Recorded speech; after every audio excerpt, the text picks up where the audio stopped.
नमस्कार दोस्तों, मैं उत्सव कुमार आप सभी का आपके अपने YouTube चैनल उत्सव मैथ्स में स्वागत करता हूं।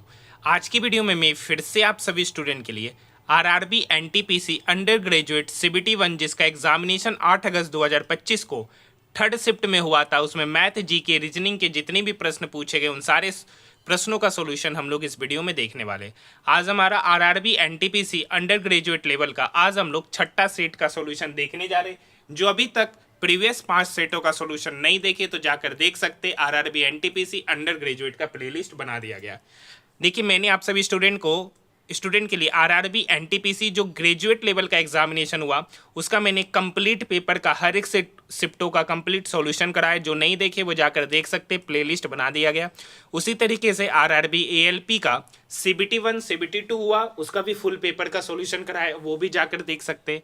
आरआरबी जेई का टेक्नीशियन ग्रेड 3 का फुल पेपर का सॉल्यूशन इसी चैनल पे कराया गया है। सबका सेपरेट में प्लेलिस्ट बना दिया गया है, जो नहीं देखे वो जाकर देख सकते। आइए, अगर आपको इसका कॉम्पाइल पीडीएफ चाहिए तो उसके लिए आप हमारे टेलीग्राम ग्रुप में जुड़ जाइएगा, जिसका लिंक इस वीडियो के डिस्क्रिप्शन में दे रखा है, और वहां से पीडीएफ को आप हिंदी और इंग्लिश अलग अलग लैंग्वेज में फ्री में प्राप्त कर सकते हैं। पहला क्वेश्चन है, निम्नलिखित में से कौन सी पर्वतमाला अपनी समृद्ध जैव विविधता के लिए जानी जाती है और यूनेस्को विश्व धरोहर स्थल भी है? तो पश्चिमी घाट। कौन सा उत्तर होगा? पश्चिमी घाट, ऑप्शन नंबर 4। भारत में योग्यता के आधार पर सिविल सेवकों की भर्ती का दायित्व किस निकाय को सौंपा गया? तो यूपीएससी, संघ लोक सेवा आयोग, option number first. Next question, राष्ट्रीय बीज नीति नेशनल सीड्स पॉलिसी किस वर्ष शुरू किया गया था? तो राष्ट्रीय बीज नीति वर्ष 2002, ऑप्शन नंबर 3। नेक्स्ट क्वेश्चन, 2025 में दक्षिण चीन सागर पर किन दो देशों के बीच नए सिरे से तनाव उत्पन्न हो गया, जिससे समुद्री सुरक्षा को लेकर अंतर्राष्ट्रीय चिंता उत्पन्न हो गई है? तो चीन और फिलीपींस के बीच, ऑप्शन नंबर 3।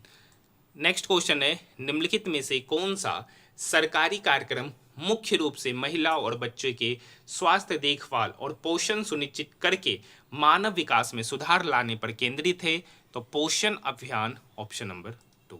नेक्स्ट क्वेश्चन, 2025 में फ्रांस के किस शहर में फ्रेंच ओपन टेनिस टूर्नामेंट की मेजबानी किया जाएगा? तो पेरिस इसका सही उत्तर, ऑप्शन नंबर 3। 2025 में निम्नलिखित में से किस संस्थान ने कर्तित पुष्पों के ताज़ापन को लंबे समय तक संरक्षित रखने के लिए कागज आधारित तकनीक फ्रेशनेस कीपर विकसित किया है? तो CSIR, जिसका फुल फॉर्म केंद्रीय खाद्य प्रौद्योगिकी अनुसंधान संस्थान, ऑप्शन नंबर 3। नेक्स्ट क्वेश्चन, किस दीर्घकालीन रोगों में फेफड़ों के वायुकोषों की आंतरिक भित्ति क्षतिग्रस्त होने के कारण अंततः फट जाती है? तो वात स्फीति, ऑप्शन नंबर 4। कैबिनेट मंत्री किंजरापू राम मोहन नायडू किस मंत्रालय से संबंधित थे? मई 2025 में विश्व आर्थिक मंच यंग ग्लोबल लीडर सूची 2025 में किसे नामित किया गया था?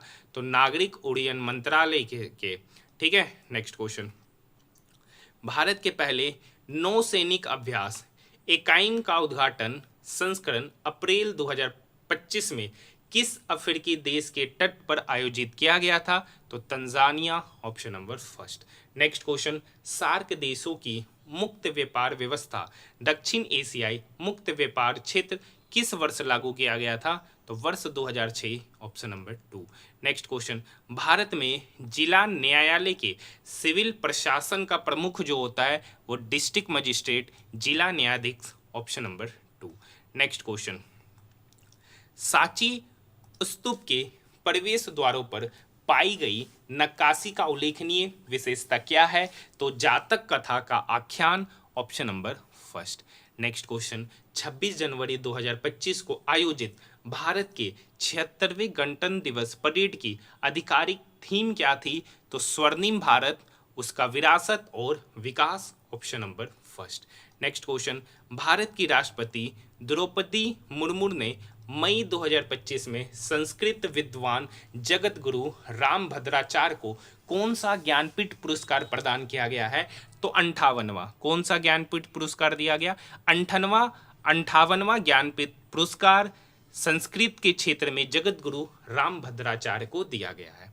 नेक्स्ट क्वेश्चन है, grand old man of India के नाम से किन्हें जाना जाता है, जिन्हें भारतीय आर्थिक राष्ट्रवाद को बढ़ावा दिया?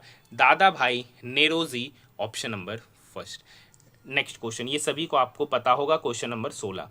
नेक्स्ट क्वेश्चन है, 8वीं पंचवर्षीय योजना में रोजगार सृजन के लिए किन क्षेत्रों पर बल दिया गया था? तो 8वीं पंचवर्षीय योजना में रोजगार के सृजन के लिए पशुपालन, मत्स्य पालन, बागवानी और ग्रामीण उद्योग, ऑप्शन नंबर 3। निम्नलिखित में से कौन सा नवीकरणीय ऊर्जा स्रोत चंद्रमा की गुरुत्वीय खिंचाव पर निर्भर करता है? तो आपको पता है ज्वार भाटा, option number 2। Next question, Magadh काल की न्यायिक संरचना में वारिक कौन थे? तो वकील न्यायाधीश थे, ऑप्शन नंबर 3। भारत में फकीर सन्यासी विद्रोह के साथ देवी चौधरी रानी और भवानी पाठक का संबंध निम्नलिखित में से क्या इंगित करता है? इस विद्रोह में सभी धर्मों और लिंगों की भागीदारी थी, ऑप्शन नंबर 3 इसका सही उत्तर। नेक्स्ट क्वेश्चन, निम्नलिखित में से किस शूटिंग स्पर्धा में सिमरनप्रीत कौर बरार ने लीमा में आयोजित ISSF विश्व कप 2025 में महिला वर्ग में रजत पदक जीता है? तो 25 मीटर का, ऑप्शन नंबर 3। हाँ या ना? नेक्स्ट क्वेश्चन, हर्षे चेज प्रयोग ने यह ठोस साक्ष्य कब प्रदान किया कि प्रोटीन नहीं बल्कि DNA ही आनुवांशिक पदार्थ है? तो 1952 इसका सही उत्तर हो जाएगा, ऑप्शन नंबर 2।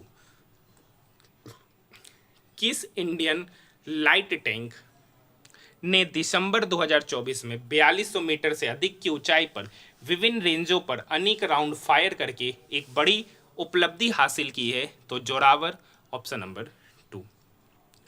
दिसंबर 2024 PIB फैक्ट शीट में हाईलाइट किए गए किस नए मैक्रोलाइड एंटीबायोटिक को समुदाय उपार्जित निमोनिया के विरुद्ध भारत की पहली स्वदेशी औषधि के रूप में स्थान दिया जा रहा है? नेफिथ्रोमाइसिन, ऑप्शन नंबर 2। निम्नलिखित में से कौन सी नदी राष्ट्रीय जलमार्ग 10 से जुड़ी है? तो अंबा नदी। अंबा नदी national waterways 10, option number 4। Computer में रैम का क्या काम है? तो रन कर रहे प्रोग्राम के लिए अस्थायी संग्रहण प्रदान करना, ऑप्शन नंबर 2। आप लोग कमेंट सेक्शन में कमेंट कीजिएगा कि रैम का फुल फॉर्म क्या होता है। निम्नलिखित में से कौन सा अंग आवृत्त बीजियों में पुष्प के मादा जनन भाग को निरूपित करता है? तो gynoecium, option number 2। Next question, DRDO और भारतीय नौसेना द्वारा 26 मार्च 2025 को किस स्वदेशी विकसित मिसाइल का सफलतापूर्वक परीक्षण किया गया? Vertical launch short range surface to air missile, option number 4। Shillong की बारापानी झील को डैश के नाम से जाना जाता है? तो उमियम झील। उमियम झील को शिलांग की बारापानी झील के नाम से भी जाना जाता है। नेक्स्ट क्वेश्चन, बंगाल में सती विनियमन निम्नलिखित में से किस वर्ष अधिनियमित किया गया था? तो 1829 में, option number 3। Next question, Mongla बंदरगाह जो हाल ही में सामरिक विकास और व्यापार संबंधों के लिए खबरों में रहा, किस देश से संबंधित है? तो बांग्लादेश। बांग्लादेश में मोंगला बंदरगाह, option number first. Next question,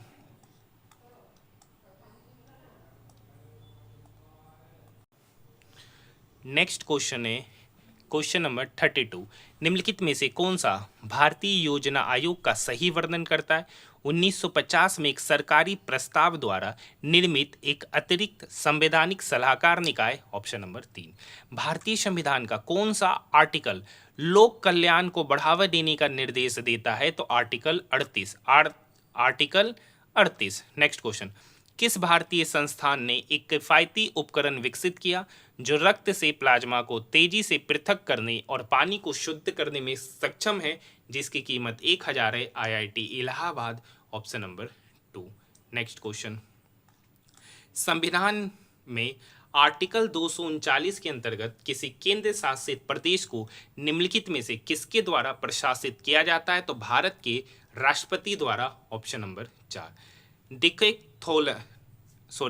Decathlon जिसने 2009 में भारत में अपना पहला आउटलेट बेंगलोर में स्थापित किया एक फ्रांसीसी खेल सामग्री खुदरा विक्रेता है? Option number 4। Next question, Kalamkari नामक कला शैली कला शैली के लिए पारंपरिक आधार सामग्री के रूप में उपयोग की जाती है, तो वो कपड़ा है? Option number 4।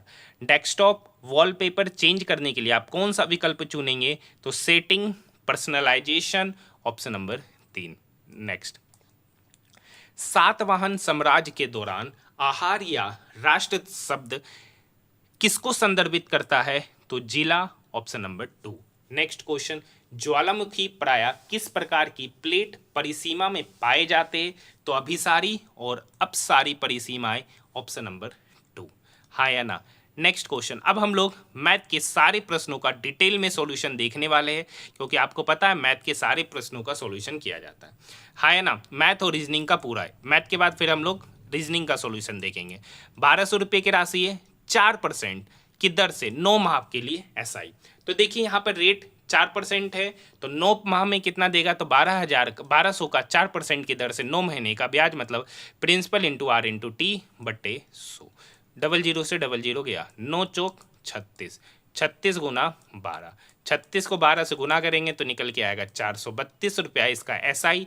ये ऑप्शन गलत है, ठीक है। तो इस क्वेश्चन में आप लोगों को ऑब्जेक्शन करना था, जो कि आप लोग किए होंगे। हाँ या ना? इसका सही उत्तर ऑप्शन नंबर 2। नेक्स्ट क्वेश्चन, प्रशांत और निशा को अपनी अपनी कारों से दिल्ली से कानपुर जाना है। प्रशांत 117 किलोमीटर पर आवर की चाल से गाड़ी चला रहा है, जबकि निशा 48 की स्पीड से गाड़ी चला रही है। यदि प्रशांत को कानपुर पहुंचने में 16 घंटे लगते हैं तो निशांत को कितना लगेगा? देखिए यहाँ से यहाँ जाना है, है ना? तो जब जा रहा है तो डिस्टेंस क्या है? कांस्टेंट। जब डिस्टेंस कांस्टेंट होता है तो स्पीड और टाइम के बीच में इन्वर्स रिलेशन। इन्वर्स रिलेशन कहने का मतलब है कि S1 T1 बराबर हो जाएगा S2 T2 के। हाँ या ना? अब देखिए पहले वाले प्रशांत का स्पीड है 117 की स्पीड से कितना घंटा चला सर? 16 घंटा। तो दूसरा व्यक्ति है निशा, जो 48 की स्पीड से जाती है, तो कहता है कितना समय लगेगा? तो x घंटा। ये 16 इस 48 को 3 बार में काटेगा, ये 3 इस 117 को 39 बार में काटेगा, मतलब निशा जो है ना उस कार्य को 39 घंटे में करेगी। ऑप्शन नंबर, मतलब वो डिस्टेंस कवर करेगी 39 घंटे में। Option number 4। अब नेक्स्ट क्वेश्चन है 11 से डिविजिबिलिटी का नियम। 6 अंक की संख्या दे रखा और कह रखा है कि ये 11 से विभाज्य है, तो कह रखा निम्नलिखित में से m और n के बीच में कौन सा ऑप्शन सही होगा? हाँ या ना? तो पहले क्वेश्चन लिखते हैं, M8 3 M9 2। 11 से डिविजिबिलिटी का नियम कहता है sum of odd place minus sum of even place. तो पहले ओड लेते हैं, 2 + M + 8, तो 8 + 2 10, 10 + M, तो sum of odd minus sum of even, तो 9 3 12। अब चूंकि ये n है, ये क्या है? n। हाँ या ना? तो 9 + 3 12, 12 + n। हाँ या ना? ये 11 से विभाज्य होगा। कब विभाज्य होगा सर? जब इस दोनों का प्रोडक्ट, इस दोनों का डिफरेंस 11 से विभाज्य हो। तो पहले यहाँ पे इसका डिफरेंस ले लेते हैं, तो यहाँ पे डिफरेंस लेंगे, तो यहाँ पे डिफरेंस होगा तो m + n। हाँ या ना? अब -2, हाँ या ना, इज इक्वल टू 0 के बराबर कर देते। तो m + n -2 is equal to 0, तो यहाँ से m + n बराबर निकल के आया 2, जो कि कोई ऑप्शन नहीं है। तो यहाँ पर तो हम लोग कर दिए sum of odd minus sum of even. अब रिवार करते sum of even minus sum of odd. तो 12 + n में 10 + m घटाएंगे, 10 + m क्या करेंगे? घटाएंगे। जैसे कि यहाँ घटाते तो यहाँ भी आता सर माइनस। एक मिनट, ऊपर वाले स्टेप में ही देखिए घटाना है सर, तो घटाएंगे तो दोनों में न घटेगा, तो -12। और इधर नेक्स्ट स्टेप में इसको अच्छे से लिखेंगे, तो 10 + m -12 -n। अगर 11 से विभाज्य होगा मतलब 0 के बराबर। हाँ या ना? ये दोनों आपस में बराबर हो जाए तो वो 11 से लग जाएगा। अब देखिए ये m है, ये n है, तो m - n। 10 में से 12 गया -2, -2 इक्वल के उधर गया तो +2, यानी m - n बराबर 2। ऑप्शन की बात करेंगे, option number 2। Next question, question number 4। ये क्वेश्चन नंबर 4 कैलकुलेटिव क्वेश्चन है। आपको पता है इस टाइप के क्वेश्चन मैंने ऑलरेडी 2-3 शिफ्टों में आरआरबी एनटीपीसी अंडर ग्रेजुएट में ये शायद तीसरा या चौथा बार पूछा जा चुका है। तो आज का जो होमवर्क है आप सभी स्टूडेंट के लिए मैथ का ये प्रश्न है, मैं पहले से ही बता दे रहा हूँ, ये कैलकुलेटिव थोड़ा प्रश्न होगा, आसान क्वेश्चन है, ऐसा नहीं है कि ये हार्ड क्वेश्चन है, ठीक है, ये क्वेश्चन आसान है। तो एक बार आप प्रयास कीजिएगा, अगर ना बने तो कमेंट सेक्शन में कमेंट जरूर कीजिएगा, और जिससे जिससे बनेगा वो कमेंट कीजिएगा। प्रीवियस क्वेश्चन का सही जवाब दिया था पुष्पेंद्र जी ने और निखिल गुप्ता कानपुर वाले ने, इन दोनों ने रीजनिंग के प्रश्न का जवाब दिया था। मैथ के भी प्रश्नों का आपको जवाब देना है, ऐसा नहीं है सिर्फ वीडियो देखना है, साथ में क्वेश्चन को भी सॉल्व करना है। देखिए क्वेश्चन नंबर 4 आसान है, ऐसा नहीं है कि हार्ड है, ठीक है, बस जैसे जैसे बोल रहा है वैसे कर लेना है। इस टाइप के क्वेश्चन हम लोग प्रीवियस सेटों में भी देख चुके हैं, हाँ या ना। तो क्वेश्चन नंबर 4 को खुद से बना के कमेंट में कमेंट करना है। ये भी देखिए, ये 3 एलसीएम लेंगे तो यहाँ पर हो जाएगा 7x² माइनस 25 गुना 3 तो 75x, 12 गुना 3 12 3 36। जब एलसीएम लेंगे तो नीचे 3 हो जाएगा और ये 3 कट गया। अब -7 इस सब के साथ गुना होगा तो -7 इंटू x² तो -7x², -7 इंटू +9x तो 7×9 = 63 तो -63x, माइनस माइनस प्लस 13 × 7 = 91, हाँ है ना। -7x² + 7x² कट गया, -75 -63, 5 3 8 7 6 13, ये क्या हो गया माइनस में, -138x प्लस 36 + 91 तो 36 + 91 हो गया 127।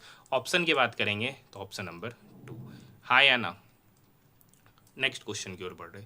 नेक्स्ट क्वेश्चन है सर, 20 पुस्तकों का विक्रय मूल्य 5 पुस्तकों के क्रय मूल्य के बराबर है। कर रखा है 20 पुस्तक का एसपी 5 पुस्तक के सीपी के बराबर है, यानी यहाँ से सीपी पता चल गया 20, एसपी पता चल गया 5, मतलब 20 का चीज को कितने पे बेचे 5 पे, तो कितने का लॉस किए 15 का, कितने पे सर 20 पर, तो 100 पर कितना, हाँ या ना। तो ये लॉस किए 20 पंचे 100, 15 पचे 75%, मतलब 75% की हानि, ऑप्शन नंबर 2। देखिए पूछ रहा है 24 और 150 का मध्यानुपाती। अब देखिए मध्यानुपाती आपको पता है, मान लेते हैं कि अगर दो संख्या ए और बी है, अगर इसका मध्यानुपाती बोले तो इस दो नंबर के प्रोडक्ट का स्क्वायर रूट, तो यहाँ पर दो नंबर है 24 और 150, यानी 24 और 150 के प्रोडक्ट का स्क्वायर रूट लेना, हाँ है ना। आइए लेते हैं। अब देखिए 24 है तो 24 को लिख सकते हैं 2 गुना 2 गुना 2 गुना 3, 8 या 24, 150 है, 150 मतलब 2 गुना 75, 2 गुना 75 तो 2 गुना 75 को लिख सकते हैं 5 गुना 5 25 गुना 3, हाँ है ना। अब देखिए पेयर बनाते हैं सर, तो पेयर बना लेते, इस दो दो के बदले 1 2, ये दो और ये दो, ये दो दो के बदले 1 2 क्योंकि स्क्वायर रूट है, ये दो 3 है, इस 2 3 के बदले 1 3 और 2 5 है, उस 2 5 के लिए 1 5, 5 3 15, 15 दूनी 30, 30 दूनी 60, मतलब इसका जो प्रोडक्ट का स्क्वायर रूट आएगा 60, यही इसका मध्यानुपाती, option number first. Next question है क्वेश्चन नंबर 8। यहाँ पर देखिए 10 का स्क्वायर है, 10 का स्क्वायर 100, √2 का स्क्वायर 4 होता है, 4 का स्क्वायर रूट 2 ही हो जाएगा। अब देखिए रूट 25 का वैल्यू 5 होता है, इसके साथ 4 गुना है तो 5 गुना 4 -20 -3। अब देखिए 20 3 23, -23 में +2 गया तो यहाँ पर अगर ऐसे कर दे 102 -23, 102 में 23 घटाना है तो आंसर निकल के आएगा 79। ऑप्शन की बात करेंगे ऑप्शन नंबर 2, हाँ या ना। नेक्स्ट क्वेश्चन बिल्कुल आसान क्वेश्चन है सर, यहाँ भी क्वेश्चन नंबर 9। देखिए 3 में से पहले -6 घटाएंगे तो इधर आया -3, 9 गुना -3 हो गया 27, तो 30 है तो 30 में से 27 गया तो हो गया 3। अब 954 डिवाइडेड बाय 3, अब उसके बाद क्या करना है, क्योंकि पहले तो ब्रैकेट ही सॉल्व करेंगे तो 954 में 3 से डिवाइड करेंगे तो हो जाएगा 318। ऑप्शन की बात करेंगे ऑप्शन नंबर फर्स्ट। यहाँ तक बात समझ में आई। नेक्स्ट क्वेश्चन है, इसमें से किससे विभाज्य। पहले देखिए ये कैसा नंबर है, ओड नंबर, ओड नंबर है तो ओड नंबर को विभाज्य करने वाला नंबर भी एक ओड ही होगा। इवन का कभी भी टेबल पढ़िए तो कभी भी ओड नंबर नहीं आएगा, तो ये दोनों ऑप्शन तो गया। अब देखते हैं 9 से डिविजिबिलिटी का नियम, क्योंकि एक ऑप्शन है 9 और एक है 19। 9 से 9 खत्म कीजिए, 6 2 8 8 8 16, 16 4 20, 3 23, 4 27, 4 31, 4 35। क्या 35 9 से लगता नहीं, तो 9 होगा, ये भी ऑप्शन गया, तो एक ही ऑप्शन बचता, ऑप्शन नंबर 4, हाँ या ना। इस तरीके से आपको क्वेश्चन का अप्रोच लेना है। फिर बोल रखा है इसमें से किससे विभाज्य है। फिर से अगर आप अच्छे से देखिएगा तो ये एक ओड नंबर है, तो क्या इवन नंबर का टेबल में कभी भी ओड आएगा? मतलब क्या इवन नंबर कभी भी ओड नंबर को लगाएगा? नहीं लगाएगा। मतलब ये 12 8 कभी भी इसको कंप्लीटली डिवाइड नहीं करेगा। अब बचा 3 और 5 में, इसका यूनिट डिजिट 7 है। 5 कहता है कि उसका यूनिट डिजिट पे 0 और 5 आना चाहिए, तो 5 भी नहीं होगा। एक ही ऑप्शन बचा, ऑप्शन नंबर 2। चेक करने की आवश्यकता नहीं है, एलिमिनेट करके क्वेश्चन को बनाया जा सकता है। क्वेश्चन नंबर 12 एक आसान क्वेश्चन है और इसको हम लोग 5 स्टार क्वेश्चन कहेंगे। बिल्कुल आसान क्वेश्चन है, घबराने की आवश्यकता नहीं है। इसमें थोड़ा सा मिस्टेक है। अगर आपको एग्जैक्ट आंसर चाहिए तो यहाँ पर चाहिए b² और यहाँ पर a²। टाइपिंग मिस्टेक है, ठीक है। ऐसे आप इस पर भी ऑब्जेक्शन क्या कर सकते, लगा सकते हैं। बाकी इंग्लिश में भी देख लीजिएगा कि इंग्लिश में क्या लैंग्वेज यूज किया है, हाँ या ना। अब कह रखा एक मीनार के आधार से, तो पहले एक मीनार बना लेते, ठीक है। एक मीनार के आधार से b² a² मीटर की दूरी पर इसके साथ एक ही सरल रेखा पर क्रमशः 2 बिंदु x और y से मीनार के शीर्ष के उन्नयन कोण पूरक है और मीनार के विपरीत दिशा में। मतलब उस मीनार से 2 गया है जो उसके विपरीत दिशा में है, हाँ या ना। एक बिंदु है x और एक बिंदु है y, इसको मिलाने बोला है और इधर भी मिलाने बोला है। तो इस मीनार को हम मान लेते हैं सर XY, तो इसको Z बोल देते, इसको A बोल देते। मान लेते हैं कि मीनार की ऊंचाई h है, मीनार की ऊंचाई h का रखा है। एक मीनार के आधार से एक बिंदु x जो है ना b² की दूरी पे, मतलब यहाँ से यहाँ की दूरी है b² और यहाँ से यहाँ की दूरी है a²। अब क्या रखा है, पूरक कोण है, बनने वाला एंगल जो है ना उन्नयन कोण पूरक है। मतलब अगर पूरक मतलब कॉम्प्लीमेंट्री, मतलब दो एंगल का सम 90। अगर ये थीटा होगा तो ये कितना होगा 90 माइनस थीटा। अब इन ट्रायंगल AZX में टेन थीटा होता है सर P/B। P के जगह पर H माने, अब B आपका है b², है ना, एक इक्वेशन। दूसरा है टेन 90 माइनस थीटा, तो टेन 90 माइनस थीटा डायरेक्ट लिख दे कोट थीटा, क्योंकि यहाँ पे लगाएंगे टेन 90 माइनस थीटा हो जाएगा कोट थीटा। और टेन 90 माइनस थीटा वही 10 पे है, तो P/B यानी P के जगह पर H और B के जगह पर a²। अब इस दोनों का प्रोडक्ट लेना है, इक्वेशन 1 और इक्वेशन 2 को मल्टीप्लाई करेंगे, तो इधर भी मल्टीप्लाई करेंगे तो tan theta into cot theta तो 1 हो जाएगा। यहाँ पे h गुना h² होगा और a² b² नीचे गुना होगा, तो 1 बराबर h² बटे a² b²। तो यहाँ से h² बराबर हो जाएगा a² b² किसके, तो यहाँ से h² बराबर a² b², तो h निकलेगा square root under a² b², मतलब AB। और आपसे पूछा है मीनार की ऊंचाई, मीनार की ऊंचाई को ही h माने हैं, यानी इसका सही उत्तर AB ऑप्शन नंबर 4, हाँ या ना। देखिए इसमें एक और सवाल पूछता है, मीनार के यहाँ तो विपरीत दिशा में है ना, कह देता समान दिशा में ही, क्या कहता समान दिशा में, तब इस टाइप का क्वेश्चन बनता, हाँ या ना। तब इस फिगर पे क्वेश्चन को बनाते। इस दोनों टाइप के क्वेश्चन को आप लोग देख लीजिएगा। नेक्स्ट क्वेश्चन नंबर 13, 5 संख्याओं का योग 655 है, पहली 2 संख्याओं का औसत 80 है, तीसरी संख्या 109 है, तो शेष 2 संख्याओं का औसत। देखिए 2 संख्याओं का औसत 80, तो ये 2 संख्याओं का योग कितना होगा, तो 80 गुना 2 160। तीसरी संख्या 109 है, तो 3 संख्याओं का योग कितना होगा, तो 160 प्लस 109 तो हो जाएगा 269। ये क्या है, 3 संख्याओं का योग, 3 संख्या का योग। 5 संख्याओं का योग है 655, तो 2 संख्या बचा हुआ 2 संख्याओं का योग क्या होगा, तो 655 में 269 घटाएंगे तो 15 में से 9 गया 6, 14 में से 6 गया 8, 5 में से 2 गया 3। ये 2 संख्याओं का क्या है, सम। ये 2 संख्याओं का योग, उसका औसत पूछा है, तो औसत निकालने के लिए 2 से डिवाइड करेंगे, 386 बट्टे 2, मतलब 2 एकम 2, 2 नम 18, 2 तिया 6, मतलब वो बचा हुआ 2 संख्याओं का औसत 193, ऑप्शन नंबर 3। अब देखिए 82, 18, 80 का रखा है इससे बनने वाले एक त्रिभुज का क्षेत्रफल। अगर आपको एक ट्रिपलेट पता होगा 9, 40, 41, अब ये कहीं ना कहीं इसका मल्टीपल है, मतलब 9 में 2 गुना करेंगे 18, 40 में 2 गुना करेंगे 80, 41 में 2 गुना करेंगे 82, मतलब ये भी क्या बनेगा, ट्रिपलेट। और ट्रिपलेट पाइथागोरस थ्योरम से ट्रिपलेट बनता है, मतलब ट्रिपलेट जिसका भी बना वो एक राइट एंगल ट्रायंगल कहलाता है, राइट एंगल ट्रायंगल। तो राइट एंगल ट्रायंगल में जो बड़का वाला साइड होता है वो हाइपोटेनस, छोटका को कुछ मान लीजिए 18 मान लीजिए बेस, तो हाइट हो जाएगा 80। अगर बेस को 80 मानिए तो हाइट हो जाएगा 18। अब आपको पता है त्रिभुज का क्षेत्रफल राइट एंगल ट्रायंगल का जो एरिया होता है 1/2 इंटू बेस इंटू हाइट, ठीक है। तो 1/2 बेस अगर 18 मानेंगे तो हाइट हो जाएगा 80। इस पे तो कभी कंफ्यूज ही नहीं करना, ये 2 इस 18 को 9 बार में 9 गुना 80 मतलब 720, CM है तो CM स्क्वायर इसका एरिया, ऑप्शन नंबर 4। हाँ या ना। अगर आपको ट्रिपलेट ना पता होगा तो हेरोन्स फॉर्मूला लगा के आपको इस क्वेश्चन का सॉल्यूशन निकालना पड़ेगा, जो काफ़ी लेंदी हो जाएगा, कैलकुलेटिव हो जाएगा। Next question, question number 15। ये भी एक 5 स्टार क्वेश्चन है। देखिए, आपको पता होगा कि मैं daily RRB NTPC under graduate का फुल पेपर का सॉल्यूशन सबसे पहले करा रहा हूँ। अगर विश्वास नहीं है तो आप जाकर सर्च करके देख सकते हैं। मैथ हो, रीजनिंग हो, जीके जीएस हो, पूरे के पूरे पेपर का सॉल्यूशन सबसे पहले आप सभी स्टूडेंट के लिए लेकर आ रहा हूं। तो कम से कम चैनल को सपोर्ट जरूर कीजिएगा और इसे अपने दोस्तों के साथ ज़्यादा से ज़्यादा शेयर जरूर कीजिएगा। कर रखा M और N एक वेबसाइट को शुरू करते। M 3 महीना के लिए N के निवेश से 46,000 अधिक निवेश करता है। 2 व्यक्ति है M और N, तो मान लेते हैं कि N X रुपया निवेश किया, तो M कितना निवेश कर रहा है? 46,000 अधिक, मतलब X प्लस 46,000। हाँ है ना। कर रखा है M जो निवेश किया 3 महीना के लिए, X निवेश किया 4 महीना के लिए, तो इन दोनों के शेयर का रेशियो इतना। अब कर रखा है, देखिए टोटल लाभ, प्रॉफिट की बात हो रहा है। टोटल प्रॉफिट है 1359 का, टोटल प्रॉफिट है 1359 का। उसमें से M का हिस्सा कर रखा है N के हिस्से से 453 अधिक। मान लेते हैं कि N का हिस्सा Y है, तो M का हिस्सा कितना होगा? Y plus 453।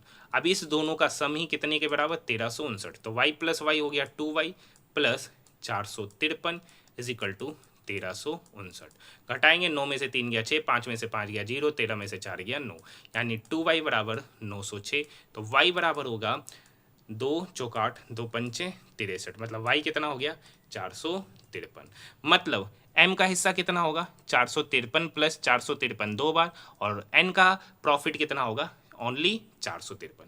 मतलब m और n का प्रॉफिट क्या हो गया? मतलब n को मिला 453 रुपया और m को मिला 453 दो बार, मतलब 2 गुना 453, जो कि आपका 906 है ना। अब इस दोनों का प्रॉफिट का रेशियो क्या होगा? 2:1, क्योंकि ये इसको काटेगा 2 बार में।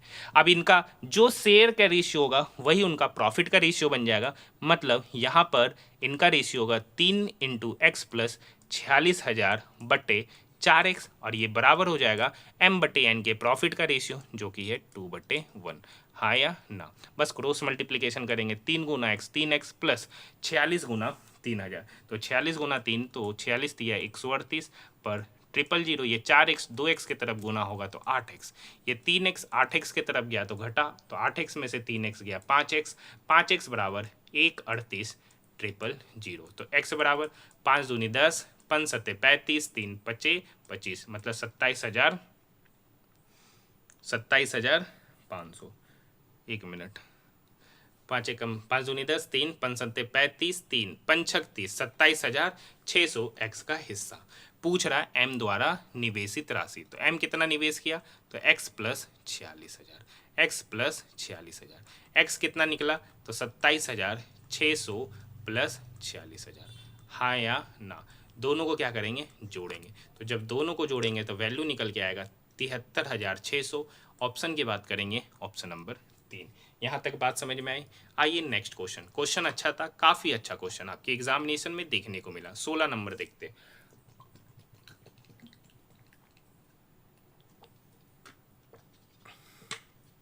देखिए, 658 रुपये की धनराशि को 3 व्यक्तियों के बीच 18:12:2 के अनुपात में निवेश किया।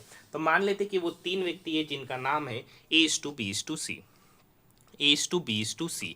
अब देखिए, ये 18:12:2 अभी सिंपलेस्ट फॉर्म में नहीं है, 2 से काटेंगे तो यहाँ पे 9 बार में, 12 कटा 6 बार में, और 2 कटा 1 बार में। हाँ या ना।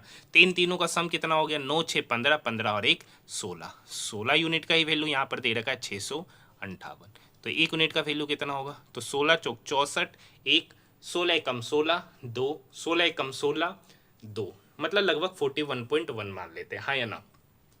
तो कह रखा बंटन में सबसे बड़ा हिस्सा और सबसे छोटे हिस्से का अंतर। तो सबसे बड़ा हिस्सा है 9, सबसे छोटा हिस्सा है 1, तो इस दोनों का अंतर कितना हो गया? तो 9 में से 1 गया 8 यूनिट। 1 यूनिट का वैल्यू 41.1, तो 8 यूनिट का वैल्यू कितना होगा? 8 गुना 41.1, तो 1 को 8 से गुना करेंगे 8, 8 8 चौक 32, मतलब 328.8 के नियरेस्ट। ऑप्शन की बात करेंगे, ऑप्शन नंबर 3 329। हाँ या ना। नेक्स्ट क्वेश्चन, इस टाइप के क्वेश्चन को बनाने का तरीका क्या है? देखिए, वह सबसे बड़ी संख्या ज्ञात कीजिए जो 49, 97 और 189 को इस प्रकार से विभाजित करे कि प्रत्येक स्थिति में समान शेषफल बचे। तो इस टाइप के क्वेश्चन को बनाने का तरीका है इसका डिफरेंस और इसके डिफरेंस का एचसीएफ लेंगे। क्या लेंगे? एचसीएफ लेंगे। तो 97 में सबसे पहले 49 घटाते, तो 97 में 49 घटाए तो हो गया 48। 189 में 97 घटाएंगे, 9 में से 7 गया 2, 18 में से 9 गया 9। अब 189 में 49 घटाएंगे तो हो जाएगा 140। इसी का क्या लेना है? एचसीएफ। तो 48, 92, 140 का एचसीएफ ऑप्शन में बात करेंगे। ये 5 से तो लगेगा नहीं, 3 तो इसको काटेगा नहीं, तो ये भी ऑप्शन गया। 7 48 को काटेगा नहीं, तो एक ही बचा। इस तीनों का एचसीएफ 4 होगा, ऑप्शन नंबर 4। हाँ या ना? नेक्स्ट क्वेश्चन कर रखा है 3 वर्ष पहले पिता की आयु उसके पुत्र की आयु के दोगुने से 24 वर्ष अधिक है। हाँ या ना? 2 व्यक्ति है, मैन और सन। 3 वर्ष पहले मान लेते कि पुत्र की आयु x है, तो पिता की आयु क्या होगा? दोगुने से 24 अधिक, मतलब 2x प्लस 24। तो वर्तमान में क्या होगा? 3 वर्ष पहले है, तो वर्तमान में क्या होगा? 3 जोड़ेंगे, तो 2x 24 में 3 जोड़ेंगे तो कितना हो गया वर्तमान में? फादर है ना, तो f 2x प्लस 27, तो पुत्र क्या होगा? x plus 3। कर रखा है कितने वर्ष बाद उनकी आयु दुगनी हो जाएगी? कितने वर्ष बाद? तो मान लेते हैं कि वो m वर्ष बाद। कितने वर्ष बाद? m वर्ष बाद, यानी 2x प्लस 27 प्लस m बराबर हो जाएगा x प्लस 3 में m वर्ष बाद। कितने वर्ष बाद? m वर्ष बाद उनकी आयु क्या हो जाएगी? मतलब पिता की आयु पुत्र की आयु का दुगना। तो यहाँ पर हो गया 2x plus 27 plus m is equal to 2x plus 6 plus 2m। हाँ है ना? 2x से 2x कट गया, ये m 2m की तरफ घटेगा तो 2m माइनस m, ये 6 27 की तरफ घटा तो 27 माइनस 6 हो गया 21 वर्ष। मतलब 21 वर्ष बाद पिता की आयु पुत्र की आयु के दोगुने के बराबर हो जाएगी, ऑप्शन नंबर 3। नेक्स्ट क्वेश्चन, ये बिल्कुल वही वाला क्वेश्चन है सर जो हम लोग प्रीवियस में भी देख चुके हैं। मतलब 1-2 सेट पहले ही इस क्वेश्चन का भी हम लोगों ने सॉल्यूशन किया था। पहला सेट में भी ये क्वेश्चन पूछा गया था, पहला दिन में भी ये क्वेश्चन पूछा गया था। डायरेक्ट भी बनाने का तरीका है, फिगर के भी माध्यम से हम लोग चलेंगे। कर रखा है रेलगाड़ी स्टेशन M से स्टेशन N तक जाती है।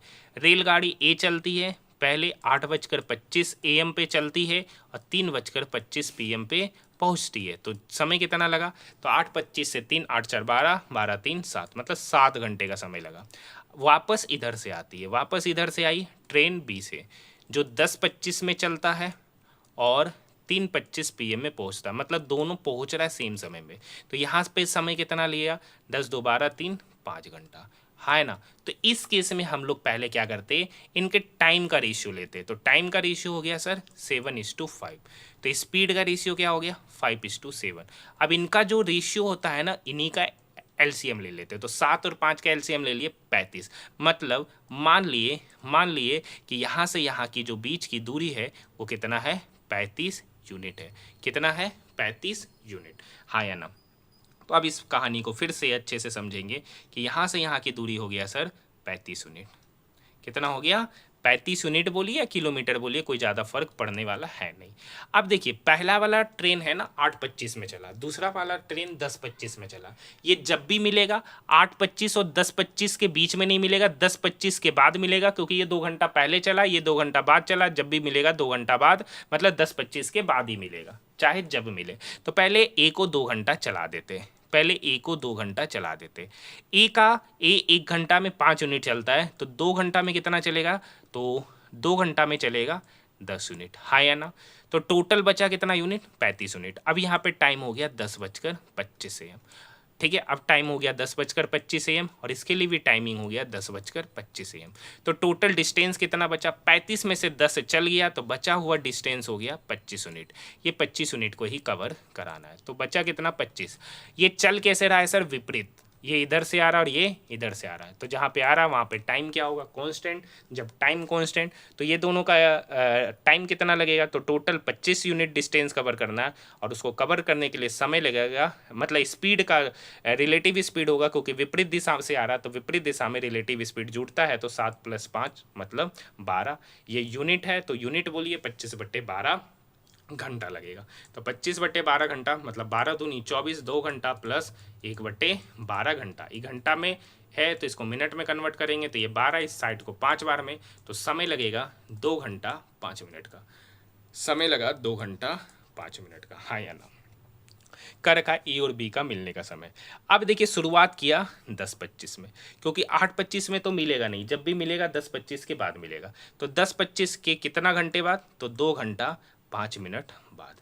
तो 10:25 से 2 घंटा बाद होगा 12:25। अब उस 12:25 में भी 5 जोड़ देंगे तो हो जाएगा 12:30। अब ये पीएम हो जाएगा, तो इसका सही उत्तर 12:30 पीएम, ऑप्शन नंबर फर्स्ट। काफ़ी अच्छा क्वेश्चन था, ऑप्शन नंबर फर्स्ट। ये क्वेश्चन शायद दूसरा या तीसरा बार हम लोग देख रहे अंडर ग्रेजुएट के पेपर में, पहले भी देखिए, ऐसा नहीं है। नेक्स्ट क्वेश्चन है, किसी कस्बे की वर्तमान जनसंख्या 14,680 है। यदि 2 क्रमिक वर्षों में 25% और 70% बढ़ जाती है, लेकिन तीसरे वर्ष में 20% घट जाती है, तो 30 वर्ष बाद जनसंख्या क्या होगा। तो देखिए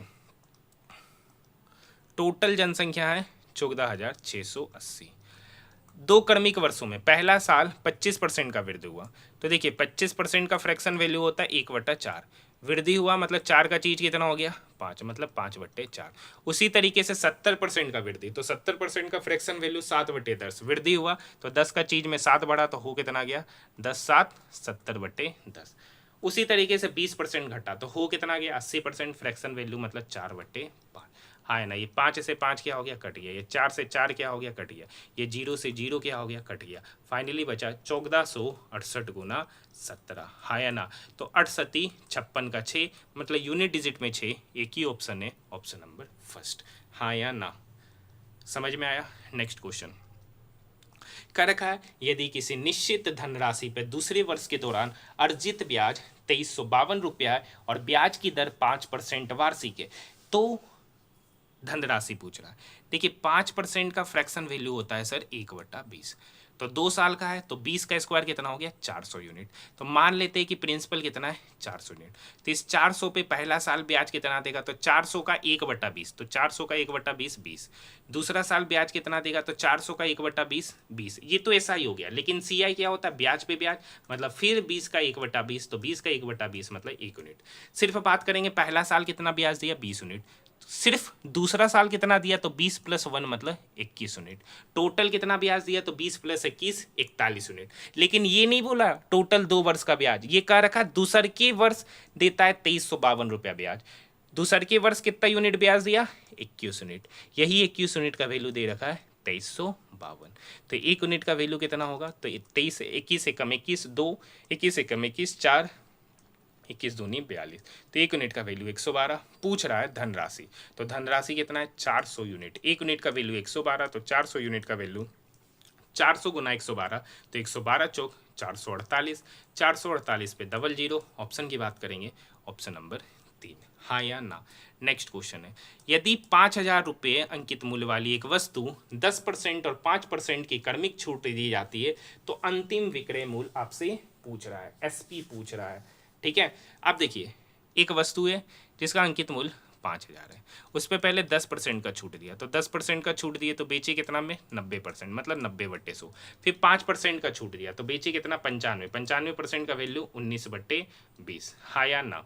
एक जीरो सॉरी, एक जीरो से एक जीरो काट दिए, ये 2 जीरो इस 2 जीरो को काटा, ये 2 इस 50 को काटेगा 25 बार में, तो देखिए आएगा 25 गुना 9 गुना 19। अब देखिए 19 नमा 171, 171 गुना 25, तो 25 से कम 25 का 5 बाकी 2, 25 सत्ते 175, 2 177 का 7 बचा 17, 25 से कम 25 और 17 हो जाएगा 42 75, ऑप्शन नंबर फर्स्ट। ऐसे यूनिट डिजिट पे बात करते हैं तो 5 एकम 5, यूनिट डिजिट पे 5, एक ही ऑप्शन, ऑप्शन नंबर फर्स्ट।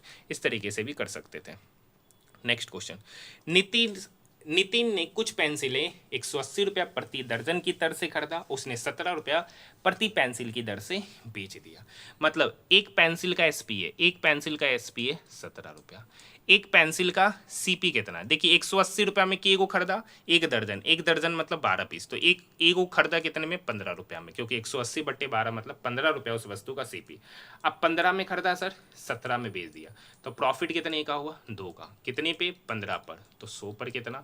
तो हो जाएगा 200 बट्टे 15%, 200 बट्टे 15%, और 200 बट्टे 15% 13.33, ऑप्शन नंबर 3। नेक्स्ट क्वेश्चन, एक बल्लेबाज द्वारा 23 मैच में बनाए गए औसत रन 42 है। औसत रन 42 है। अगले 10 मैचों में बल्लेबाज ने औसतन 15 रन बनाए। सभी 33 मैचों में उसके द्वारा बनाए गए औसत रन पूछ रहा है। देखिए 23 मैच में औसत रन 42 है, तो सम कितना होगा? तो 23 मैचों का रनों का योग होगा 23 गुना 42। 10 मैच का औसत रन 15 है, तो 10 मैचों का योग कितना होगा? तो 10 मैचों का योग होगा 10 गुना 15 डिवाइडेड बाय टोटल कितना मैच हुआ? 33। इसी का औसत पूछा है। 3 से इसको काटेंगे 11 बार में, 3 पंचे 15, 3 से इसको काटेंगे 14 बार में। अब हल्का नंबर है, 14 तिया 42 का 2, बाकी 4, 14 दूनी 28, 4 32, 322 प्लस 50 बटे 11, हाँ या ना? 322 प्लस 50 हो गया 372 बटे 11। आइए डिवाइड करते हैं, 11 तिया 33, 4 42, 11 तिया 33, ठीक है, तो 33 के लगभग, 33 के लगभग मतलब ऑप्शन नंबर 2, ऑप्शन नंबर 2, हाँ या ना? नेक्स्ट क्वेश्चन है क्वेश्चन नंबर 25। ए किसी कार्य को 12 दिनों में, बी उसी कार्य को 18 दिनों में।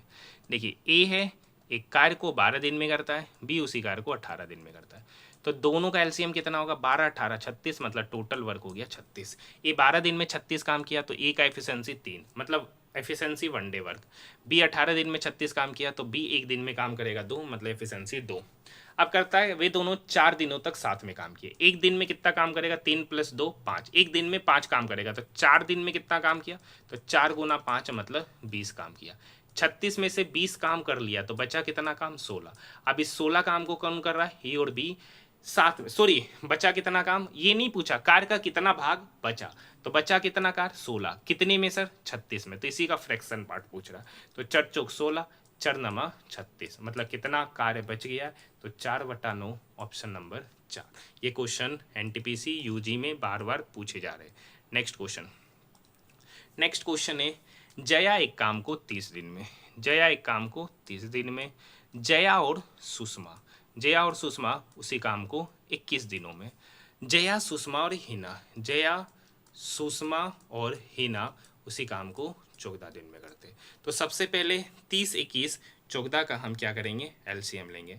तो 30 21 14 का एलसीएम मेरे ख्याल से 210 हो जाएगा, 30 सत्ते, हाँ ठीक है, कितना हो जाएगा? 210। जया 30 दिन में 210 काम की, तो जया का एफिशिएंसी 7।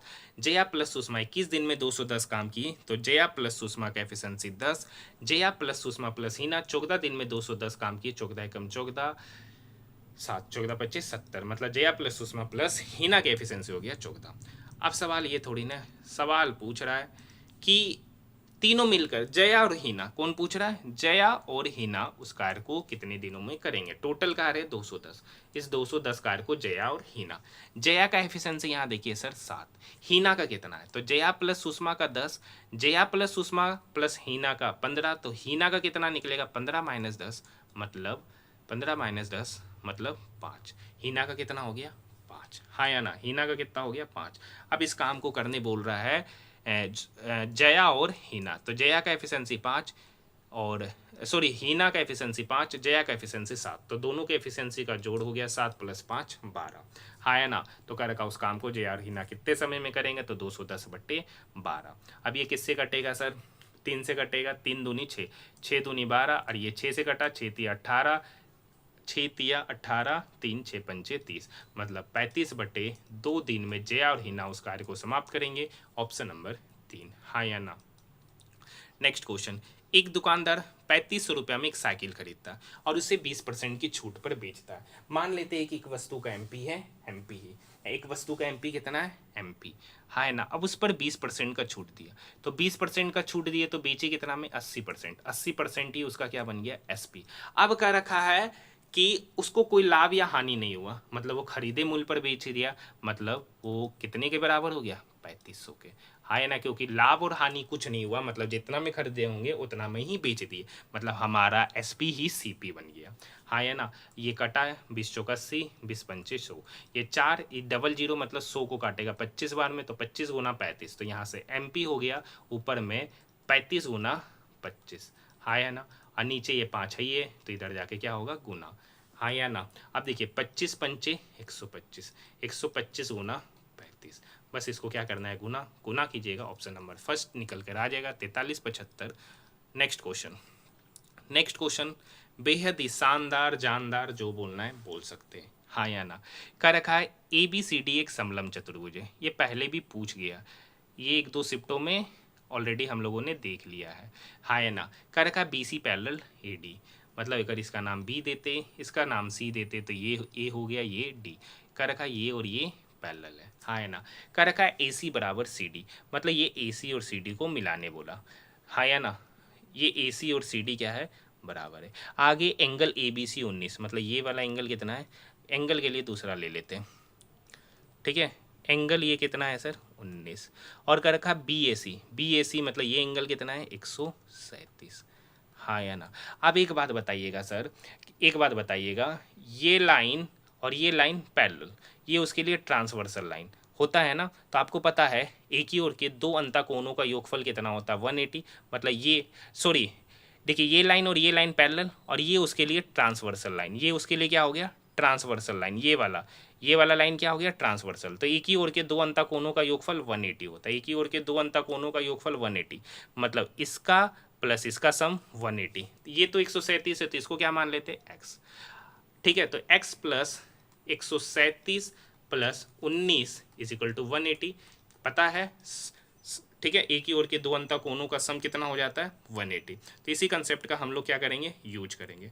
तो आप बताइए 137 प्लस 19 156, तो x plus 156 is equal to 180, तो यहाँ से x निकल के आया 180 माइनस 156 मतलब 24, मतलब ये वाला वैल्यू पता चल गया 24। अब एक बात बताइए, ये साइड और ये साइड सेम है, तो इसके सामने का एंगल ये, तो इसके सामने का एंगल ये, तो ये दोनों एंगल भी आपस में बराबर, आइसोसेलेस ट्रायंगल समद्विबाहु त्रिभुज के अगर दो साइड सेम होता है तो उसके आमने सामने का एंगल भी क्या होता है, सेम, तो ये 24 हो गया, तो ये भी 24, तो ये दोनों एंगल का सम कितना हो गया, 48, तो ये कितना होगा, ट्रायंगल के तीनों कोणों का सम 180, तो दो एंगल का सम 48, तो बचा हुआ एंगल होगा 180 माइनस 48, 180 में 48 घटाएंगे तो 132 डिग्री, मतलब ये एंगल 132, यही आपसे पूछा गया है, option number first.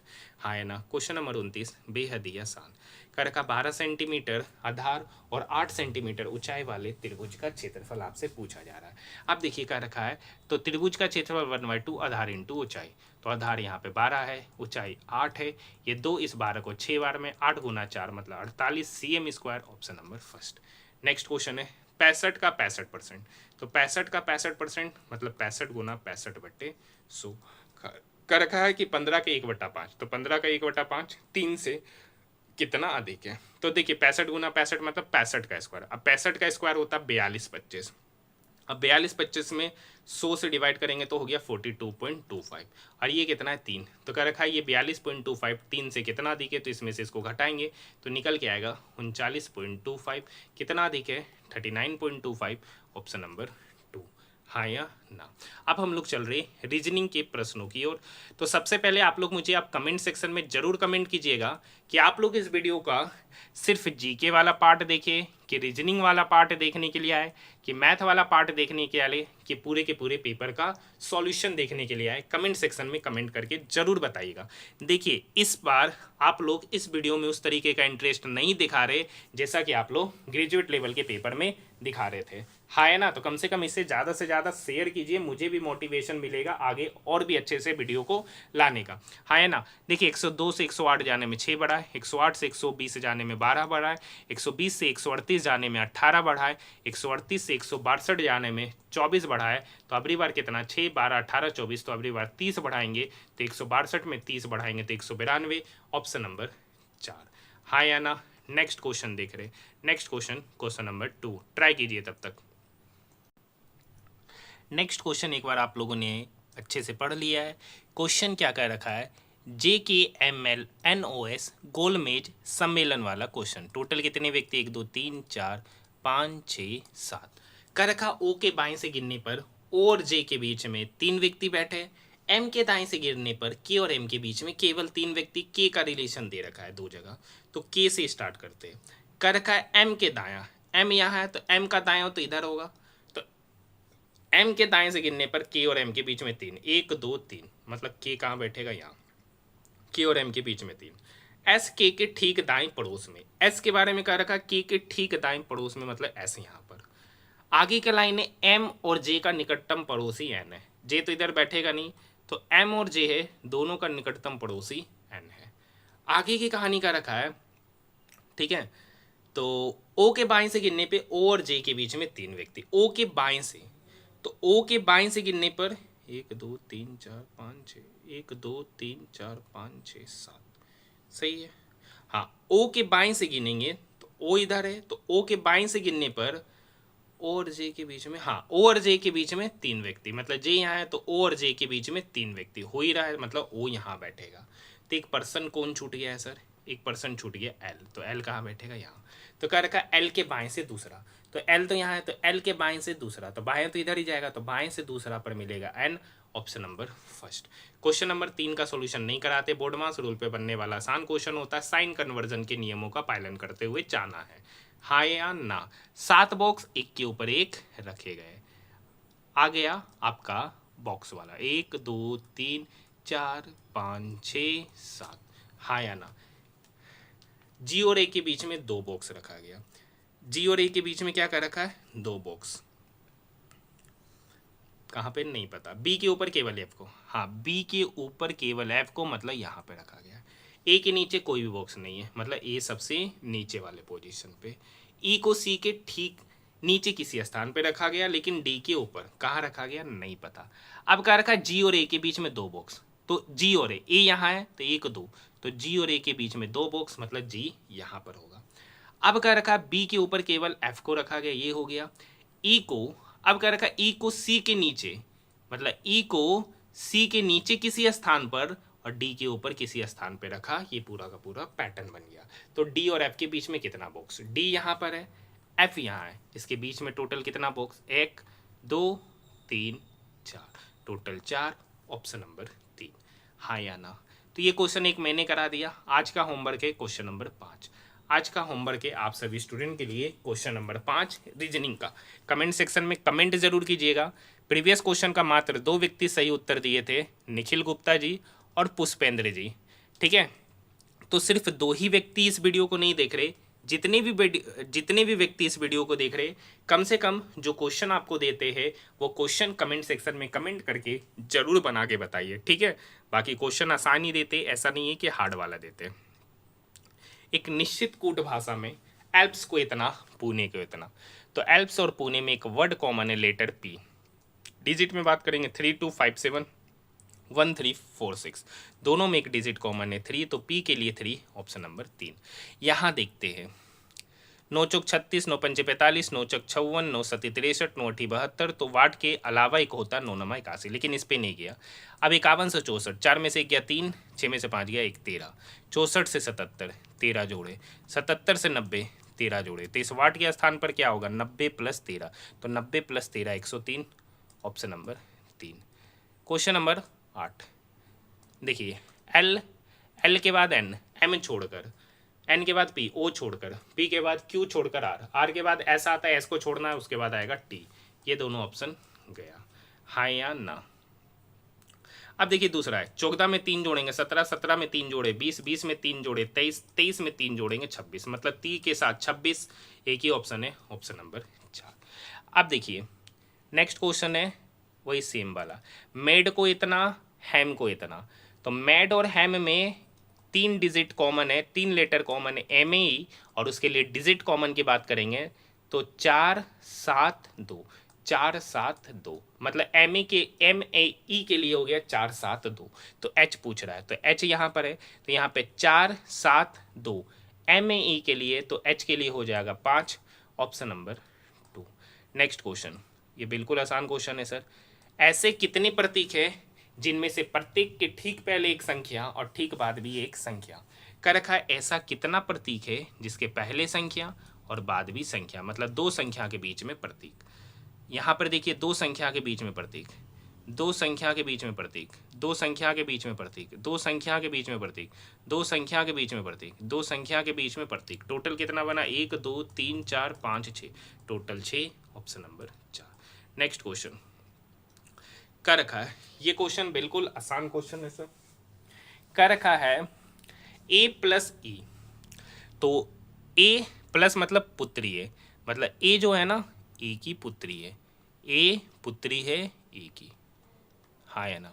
e minus F मतलब e f की पत्नी है, मतलब e जो है ना f की पत्नी है, तो ये तो पति कहलाएगा, हाँ है ना। f गुना n, f n का पिता है, f के बारे में कर दिया n का पिता है, तो अगर ये n का पिता है तो ये माता कहलाएगी, क्योंकि ये दोनों आपस में पति पत्नी। n डिवाइडेड बाय s मतलब n जो है ना s का भाई है, n जो है ना s का भाई है, मतलब ये भाई हो गया। तो a का s से संबंध, a का s से,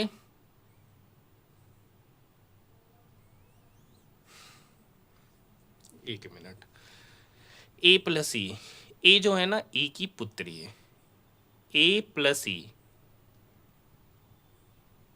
a प्लस ई प्लस मतलब e की पुत्री है, e माइनस एफ, अच्छा e माइनस एफ है सर, उल्टा बन गया, उल्टा बन गया। देखिए ए ई मतलब, सॉरी फिर उल्टा लिखा गया, क्या कह रखा? ए प्लस ई मतलब ए जो है ना वो ए की पुत्री है, ए जो है ना वो ए की पुत्री है, हाँ या ना। अब ई माइनस एफ मतलब ई जो है ना एफ की पत्नी है, मतलब ये क्या कहलाई? पत्नी, तो ये हो गया पति, तो ये इसका पिता। अब एफ गुना एन मतलब एफ जो है ना एन का पिता है, एफ जो है ना एन का पिता है, सॉरी मतलब एफ जो है ना एन का पिता है, एफ एन का पिता है। अब एन डिवाइडेड एस, तो एन जो है ना एस का भाई है, एन एस का भाई है। अब ये पुत्री है, तो कह रखा ए का एस से संबंध, ए का एस से संबंध, तो ए जो है ना एस का क्या कहलाएगा? क्योंकि देखिए ये इनके माता पिता है, ये इनके माता पिता है इन तीनों के, तो ये दोनों आपस में भाई बहन, मतलब बहन का रिलेशन, ऑप्शन नंबर 4, हाँ या ना। तो देखिए आज का एक और क्वेश्चन गोलमेज सम्मेलन वाला, तो 2 गोलमेज सम्मेलन से इस क्वेश्चन पूछे गए इस शिफ्ट में, तो ये क्वेश्चन नंबर 12 भी आपके लिए होमवर्क। तो ये 2 रीजनिंग का सवाल और एक मैथ का प्रश्न जो होमवर्क दिए उसे कमेंट सेक्शन में कमेंट जरूर कीजिएगा। बाकी क्वेश्चन नंबर 13 की बात करते हैं। देखिए डब्लू एक्स छोड़कर वाई, आर के बाद एस छोड़कर टी, तो यहाँ पर ए है तो बी छोड़कर सी, तो सी से तीनों ऑप्शन शुरू हो रहा है, हाँ या ना। अब उसके पहले वाले लेटर पे बात करते हैं, टी के बाद यू छोड़कर बी, तो एक्स के बाद आता वाई, वाई छोड़कर जेड, तो लास्ट में जेड सी एक ही ऑप्शन है, option number first. Question number 14 बनाने का सॉल्यूशन क्या था सर? 3 में सिमिलरिटी 1 में नहीं, जो असंगत है वही इस क्वेश्चन का सही उत्तर होता है, यही क्वेश्चन नंबर 14 को बनाने का तरीका है, हाँ या ना। अब देखिए टी के डायरेक्ट बाद यू, एम के बाद एन छोड़कर ओ, क्यू के डायरेक्ट बाद आर, के डायरेक्ट बाद एल, तो सब डायरेक्ट बाद है, ये एक छोड़कर है, यही असंगत, ऑप्शन नंबर 2, हाँ या ना। नेक्स्ट क्वेश्चन, क्वेश्चन नंबर 15, देखिए ए के बाद बी छोड़कर सी, पी के बाद क्यू छोड़कर आर, तो एस के बाद टी, ये डायरेक्ट है गलत, डब्ल्यू के बाद एक्स वाई छोड़कर, ये भी गलत, क्यू के बाद आर छोड़कर एस, ये हो सकता है, एक्स के बाद वाई छोड़कर, ये दोनों हो सकता है। आगे का ऑप्शन पे चलते हैं, सी के बाद डी छोड़कर ई के बाद एफ छोड़कर जी, मतलब एक छोड़कर, फिर यहाँ पे देखिए टी के बाद डायरेक्ट यू आ गया, तो ये भी ऑप्शन गया। यहाँ पे देखिए भी के बाद डब्ल्यू छोड़कर एक्स, तो यही इसका सही उत्तर, ऑप्शन नंबर 4। नेक्स्ट क्वेश्चन, ठीक है, क्वेश्चन नंबर 16 पता है ये कैसे करते हैं? तो देखिए एच पहला दूसरा पहला, एफ पहला दूसरा पहला, तो देखिए पहला दूसरा पहला ये सही है, पहला दूसरा पहला ये सही है, पहला दूसरा पहला ये है नहीं, पहला दूसरा पहला है नहीं, तो ये दोनों में बात करेंगे। अब ई पे ले लेते हैं, तो चौथा पहला दूसरा, चौथा पहला दूसरा है नहीं, तो एक ही ऑप्शन बचता है, ऑप्शन नंबर। इस तरीके से क्वेश्चन को सॉल्व करना है। वही सेम क्वेश्चन, 3 में सिमिलरिटी 1 में नहीं, जो नहीं है वही इस क्वेश्चन का सही उत्तर होगा, क्योंकि ऑप्शन ही वही है। नेक्स्ट देखिए यहाँ से देखते हैं, पी के बाद क्यू, डब्ल्यू के बाद एक्स, एल के बाद एम, ओ सेम, तो यही असंगत, option number 4। Next question, question number 18, अब देखिए यहाँ पर क्या कॉमन है, 7 में से 2 गया, इस दोनों का डिफरेंस 7 में से 2 गया 5, 2 में से 1 गया 1, यहाँ पे डिफरेंस 115। अब बताइए 115 डिफरेंस कहाँ पर है, यहाँ पे तो नहीं है, यहाँ पर भी नहीं है, 105 का डिफरेंस है, यहाँ भी नहीं है, तो एक ऑप्शन यही बचता है जहाँ पर डिफरेंस 115 है, ऑप्शन नंबर 4। क्वेश्चन नंबर 19 का सॉल्यूशन तो हम नहीं कराते, आपको बिल्कुल पता है, आसान क्वेश्चन होता है, खुद से बनाइएगा। यहाँ पर लॉजिक लगाना है। 27 पे कितना जोड़े, 8 लिख ही देते, 27, 35, 51, 75, 107। 27 में 8 जोड़े 35, 35 में कितना जोड़े, 11 में 5 गया 6, 4 में से 16, 11 में से 5 गया 6, 4 में से 3 गया 1, 5 में से 1 गया 4, 7 में से 5 गया 2, यहाँ पे 7 में से 5 गया 2, 10 में से 7 गया 3, 8 का टेबल है, 8 दूनी 16, 8 तिया 24, 8 चौक 32, तो अबरी बार 8 पंचे 40, तो 107 में 40 जोड़ेंगे तो 147, option number first. Next question, फिर आ गया वही सर, 3 में सिमिलरिटी 1 में नहीं, जो असंगत है वही इस क्वेश्चन का सही उत्तर है।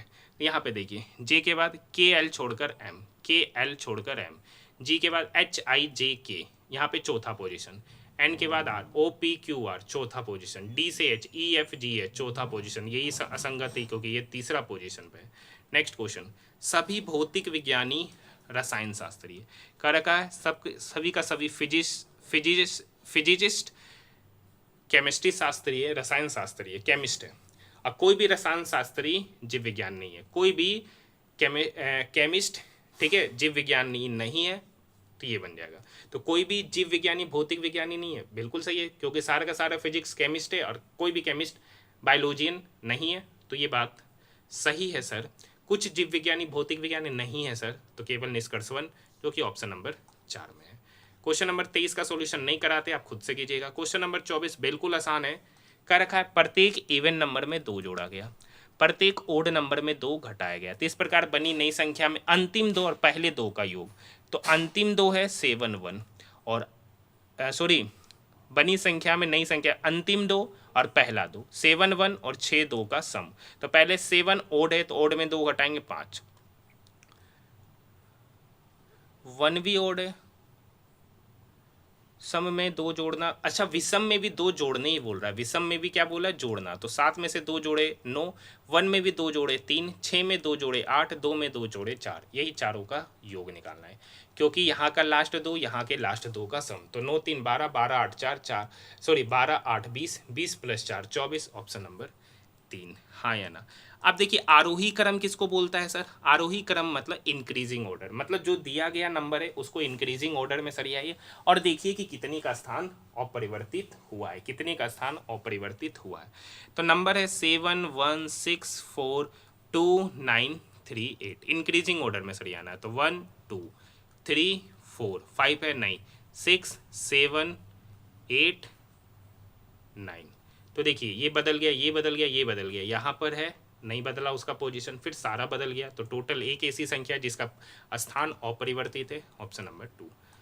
फिर से आ गया 7 बॉक्स, वाह, एक ही शिफ्ट में 7 बॉक्स का 3 क्वेश्चन, तो चलिए इसको कर लेते हैं। 7 बॉक्स है, 1 2 3 4 5 6 7, एक क्वेश्चन आपको ऑलरेडी दे दिए, ओ को नीचे से दूसरे स्थान पे, ओ को नीचे से दूसरे स्थान पर, ओ और जी के बीच में 3, 1 2 3, तो ओ और जी के बीच में 3, एल को ओ के नीचे कर रखा, एल को ओ के नीचे मतलब यहाँ, जी और एच के बीच में आई, जी यहाँ है तो जी और एच के बीच में केवल आई, एफ को जी के ऊपर रखा गया, एफ को जी के ऊपर किसी स्थान पर, तो एक पर्सन कौन बच गया है, कर रखा एल और एफ, तो एल यहाँ है एफ यहाँ है, उसके बीच में टोटल कितना बॉक्स, तो 1 2 3 4 5, total 5 box, option number 2। Next question, question number 27, क्या कर रखा है, कुछ पक्षी पशु है, कुछ पक्षी जो है ना पशु है, पशु मतलब एनिमल, और सभी पशु मेज है, सभी का सभी एनिमल्स जो है ना सर टेबल है, तो कुछ पक्षी मेज है, बिल्कुल सही, कुछ मच्छी, ये वाला हिस्सा क्या है टेबल, सभी मेज पशु है, सभी का सभी मेज पशु है, नहीं सर, केवल निष्कर्ष 1 सही, option number 2। Next question, question number 28 का तो सॉल्यूशन नहीं कराते, आसान होता है, खुद से कीजिएगा। क्वेश्चन नंबर 29, एफ के बाद N, F E F G H I J K L M N, 8वां पोजीशन, एन से भी एन OPQRSTUV 8वां पोजीशन, बी से डी 8वां पोजीशन। तो एफ से 8वां पोजीशन पहले कौन होगा? तो यहाँ पर एक्स है, एक्स YZABCDEF मतलब एक्स ही होना चाहिए। तो ये दोनों यही ऑप्शन गया है। अब एक्स के बाद देखिए यू तो है ही है, उसके बाद वाला पे विचार करते हैं। यहाँ देखिए जेड के बाद एच, ZABCDEFGH 8वां पोजीशन। तो जेड से 8वां पोजीशन पहले, तो जेड से 8वां पोजीशन पहले हो जाएगा आर, बीच में तो यू है ही है। तो ये तो हो गया ये दोनों ऑप्शन। अब इस दोनों में छाटना है।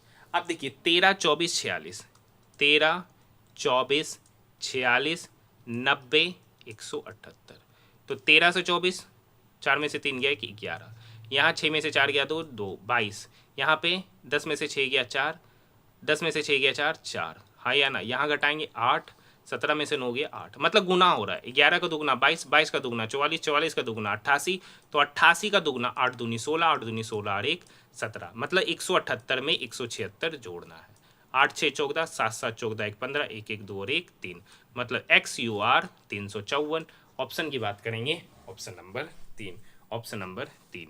अब हमारा आखिरी प्रश्न इस पूरे के पूरे शिफ्ट का, मतलब हम लोग अब अभी तक 8 अगस्त के तीसरा शिफ्ट का सॉल्यूशन देख रहे हैं, ठीक है। तो अभी तक हमने टोटल 6 शिफ्टों का सॉल्यूशन देख लिया। जो नहीं देखे वो जाकर देख सकते हैं, प्लेलिस्ट बना दिया गया। देखिए आखिरी क्वेश्चन देखने से पहले मैं आपको बता देना चाहता हूँ फिर से, RRB NTPC जो ग्रेजुएट लेवल का एग्जामिनेशन हुआ था, ग्रेजुएट लेवल का एग्जामिनेशन हुआ था, उसका हमने फुल पेपर का सॉल्यूशन कराया है, पूरे के पूरे शिफ्टों का सॉल्यूशन कराया है, प्लेलिस्ट बना दिया गया। जो नहीं देखे वो जाकर देख सकते हैं। RRB NTPC अंडर ग्रेजुएट का तो चल ही रहा है, ये तो आपको पता है।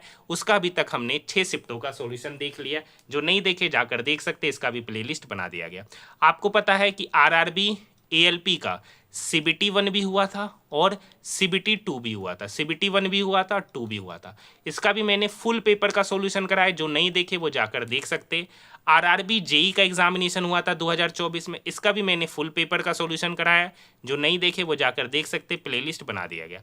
RRB technician grade 3, technician grade 3, इसका जो एग्जामिनेशन हुआ था 2024 दिसंबर 2024, इसके भी फुल पेपर का सॉल्यूशन कराया। जो नहीं देखे वो जाकर देख सकते, प्लेलिस्ट बना दिया गया। साथ ही साथ हम लोगों ने RPF SI का और कांस्टेबल का सिर्फ मैथ का सॉल्यूशन कराया था। जो नहीं देखे वो जाकर देख सकते, सभी का प्लेलिस्ट बना दिया गया है, हाँ या ना। नेक्स्ट क्वेश्चन, यदि प्रत्येक संख्या के अंकों का योग किया जाए और उनके संबंधित परिणामों को आरोही क्रम में सजाया जाए तो दाएं से चौथा। पहले अंकों का योग करते हैं। तो 6 2 8, 8 7 15, 513, 5 3 8 और 1 9, 671, 6 1 7 7 14, 895 मतलब 9 5 14 8 22, 729, 7 2 9 9 18। कर रखा है इसको इंक्रीजिंग ऑर्डर में सरियाइए। तो पहले 9, फिर 14, फिर 15, फिर 18, फिर 22। कर रखा दाएं छोर से चौथा स्थान। तो दायां इधर है, दाएं पहला, दूसरा, तीसरा, चौथा। तो दाएं छोर से चौथे स्थान पर 14 मिलेगा, ऑप्शन नंबर 4।